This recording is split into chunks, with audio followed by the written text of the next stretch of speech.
ह्याच्यामध्ये आमचे मित्र काळे यांनी एक अर्ज आता दिलेला आहे आणि मागच्या आठवड्यात बी एक अर्ज दिला होता।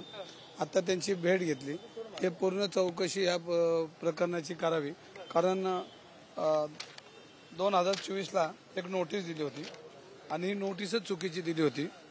या नोटीसमध्ये असं म्हणलेत की सुभाष लाल मोथा मुख्य ट्रस्टी आहेत की ही जागा विकायचे पूर्णपणे अधिकार आमच्याकडे राहतील आणि ज्यांनी विकत घेतली त्यांनी धर्मदायची परवानगी आणायची। या नोटीसमध्ये असं लिहिलेलं आहे। तर आम्ही नोटीसपासून सुरुवात केली तर 14/2/2024 पासून आपल्याकडे काय रेकॉर्ड आहे का, त्यांनी काय प्रस्ताव दिलेत का, कोणाचे आलेत का, तर त्यांना आता आम्ही पत्र दिले।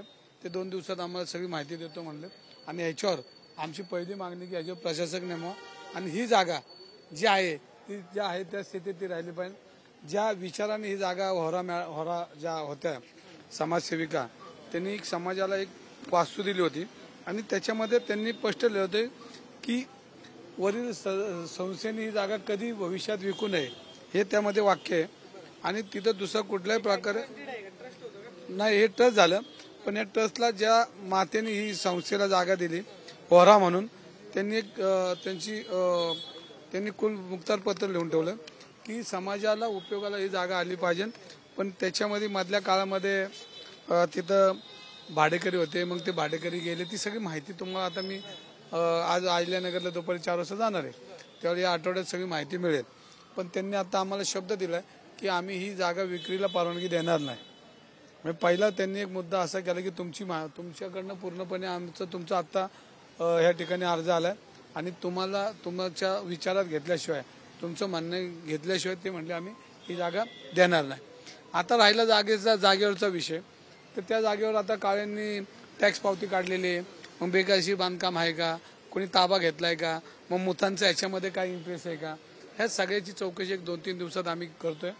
आज आयुक्तांना भेटणार आहे, ते आता एक अर्ज तयार करतील आणि आम्ही एक लढाई, म्हणजे ही समाजाची लढाई, ही कुठल्या व्यक्तीची नाही, कुठल्या पक्षाची नाही, कुठल्या जातीची नाही, कुठल्या धर्माची नाही। अनेक छोटे मोठे समाज ह्या महाराष्ट्रामध्ये आहेत आणि त्यांनी त्यांची प्रॉपर्टी आहे समाजाच्या युवकांसाठी दिलं पाहिजे, समाजाच्या हिताकरता दिला पाहिजे। पण मधल्या काळामध्ये जमिनीचे वाढलेले बाजारभाव हे डोळ्यासमोर ठेवून बिल्डर आणि काही लोक एकत्र येऊन अशा पद्धतीचे गैरव्यवहार करताना आपण बघतोय।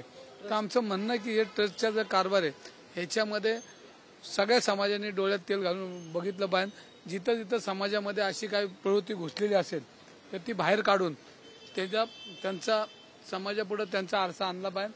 आणि जी कोर्टाची लढाई, जी काही लढाई, त्यासाठी आम्हाला कधी त्यांनी बोलवलं, एक समाज हिताकरता हे देशाची संपत्ती, पब्लिक ट्रस्ट म्हणजे देशाची संपत्ती आणि संपत्ती टिकवण्यासाठी आपल्याला लढाई ही लढावी लागणार आहे। मी मागच्या आठवड्यात 2 दिवसापूर्वी पंढरपूरला गेलो होतो आणि अनेक युवक हे जैन समाजाचे मला भेटले होते की त्यांना म्हणतो की आता भगवान महावीर सेना काढा, आता गरज आहे तुम्हाला। आणि व्यावसायिक लोक समाजातले काही हे नेत्या बित्यांच्या आजूबाजूला असतात, त्यामुळे ते धाडस करणार नाही। पण मी तुमच्या माध्यमातून परत एकदा सांगतो की आता महावीर सेना एकदा काढा, जिथं जिथं समाज अन्याय होईल, जिथं जिथं हे सगळे भ्रष्टाचारी लोक एकत्र येतील त्यांना बाजूला करण्याचं काम त्या सेनेने करावं। नाही, आता ह्याच्यामध्ये मी म्हणजे काळे जे सांगतील का, मी अजून पूर्णपणे हे सगळं बघितलेलं नाही, त्या ठिकाणी मी सगळी माहिती घेतो। मला एक 2-3 दिवसात इथनं माहिती मिळेल आणि अहिल्यानगरमधून मिळेल आणि ज्या दिवशी माहिती हातात येईल त्या दिवशी मी तुम्हाला सविस्तर करून, काही शेवटी कागदपत्र हातामध्ये पाहिजे।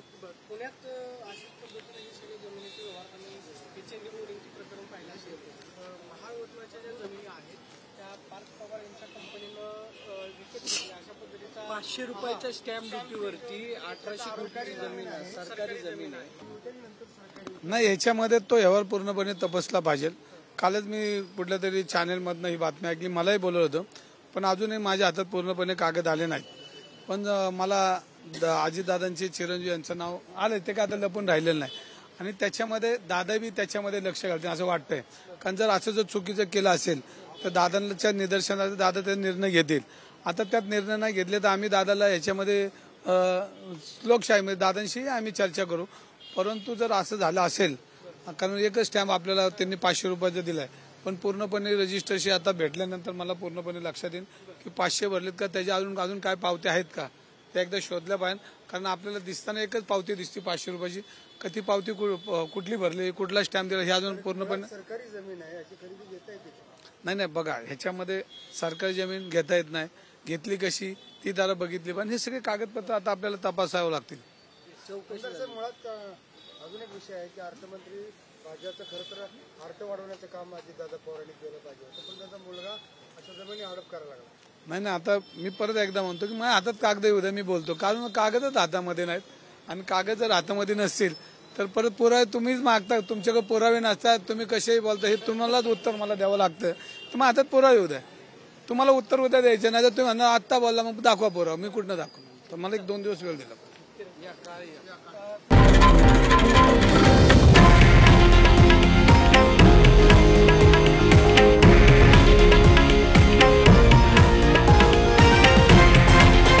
हे आहे देशातील नंबर 1 न्यूज नेटवर्क आणि आपण पाहत आहात TV9 मराठी, एकमेव.